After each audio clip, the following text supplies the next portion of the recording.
हमारा आज का टॉपिक है block diagram of computer. So let's start the video. देखिए ये रहा हमारा ब्लॉक डायग्राम। इसमें क्या है, हम डाटा जो है वो इनपुट कर रहे हैं। इसका मतलब ये हुआ कि हम इंस्ट्रक्शन दे रहे हैं अपने कंप्यूटर को। तो ये है हमारी इनपुट यूनिट। इनपुट यूनिट में हमारे कौन कौन से आते हैं, ऐसे इनपुट पार्ट्स हमारे कंप्यूटर के जो हमें हेल्प करते हैं इंस्ट्रक्शन देने में या डाटा सेंड करने में।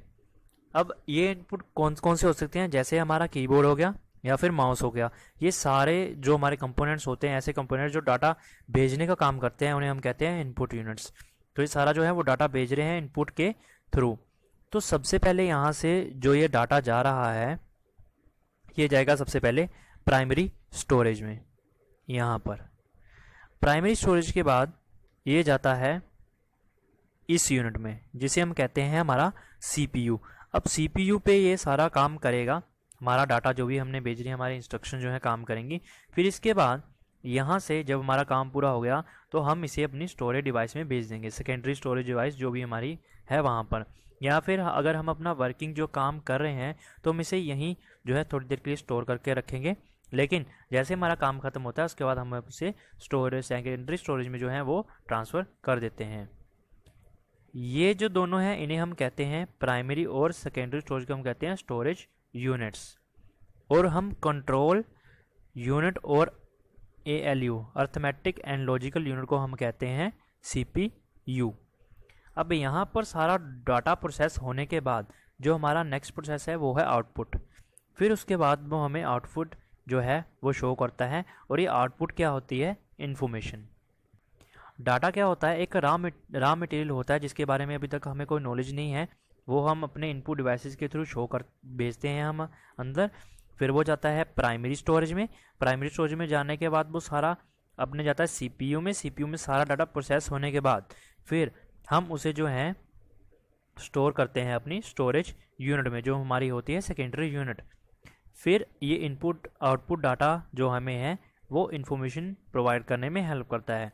ये आउटपुट डाटा क्या है, जैसे हमारा हो गया प्रिंटर जिससे हम अपने प्रिंट्स निकालते हैं, या फिर हमारा मॉनिटर हो गया जिस पे हमें जो हमारी सारी इन्फॉर्मेशन है वो डिस्प्ले होती है। तो ये देखेंगे हमारी जो स्टोरेज यूनिट्स हैं, ये स्टोरेज यूनिट्स, इसके बारे में हम देखेंगे कि क्या है ये। देखिए प्राइमरी यूनिट्स, प्राइमरी में हमारी आ जाती है जैसे रैम आ गई हमारी या फिर हार्ड डिस्क आ गई। इनका मेन काम क्या है कि ये डाटा को जो है वो स्टोर करके रखते हैं, लेकिन सिर्फ क्विक असेस के लिए। जब तक हम उसे यूज़ कर रहे हैं तब तक ही हम उसे असेस कर सकते हैं, इसीलिए हम उसे कहते हैं वायलेट। वायलेट होती है ये नेचर में, जिसका मतलब ये होता है कि जैसे हम अपने कंप्यूटर को बंद करते हैं तो इस रैम से जो सारा डाटा होता है वो डिलीट हो जाता है। सेकेंडरी स्टोरेज हमारी क्या होती है, ये नॉन वायलेट डिवाइस होती है, क्योंकि इसमें जब तक हम डाटा डिलीट या ओवरराइट नहीं करते तब तक ये वहीं पर जो डाटा है वो रहता है, उसी लोकेशन पे रहता है जहाँ पर हमने इसे सेव करके रखा है। ये हमारी हो सकती है सीडीज़ या फ्लोपी मैग्नेटिक डिस्क्स हो सकती हैं, या आपकी पेन ड्राइव हो सकती है। ये होगी आपकी सेकेंडरी मेमोरीज। फिर आगे है हमारी सेंट्रल प्रोसेसिंग यूनिट और ये कंट्रोल यूनिट और अर्थमेटिक लॉजिकल यूनिट्स। सेंट्रल ये क्या करती है, जब भी हम अपना इनपुट के थ्रू अपना डाटा भेजते हैं तो सबसे पहले वो प्राइमरी स्टोरेज में ही जाता है।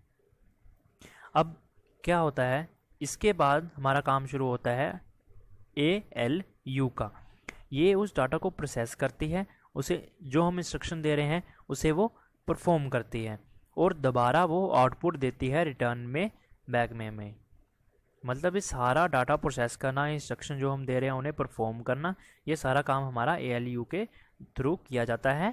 और इस प्रोसेस के बाद वो सारा डाटा हमें आउटपुट के रूप में शो करता है। कंट्रोल यूनिट ये क्या करता है, ये सुपरवाइज करता है जो भी हमारी एक्टिविटीज़ जो हैं हम परफॉर्म कर रहे हैं अपने कंप्यूटर पर, ताकि जैसे कई बार होती है ना, हैंग की प्रॉब्लम होगी या आपका कोई एप्लीकेशन जो है वो ओपन नहीं हो रही है, तो ये उन्हें कंट्रोल करता है ताकि जो आपकी वर्किंग है कंप्यूटर पे वो अच्छी तरह से चलती रहे। CPU, तो CPU क्या है, ALU और CU, इन दोनों के कॉम्बिनेशन को हम कहते हैं CPU। और CPU को हम कंप्यूटर का ब्रेन भी कहते हैं।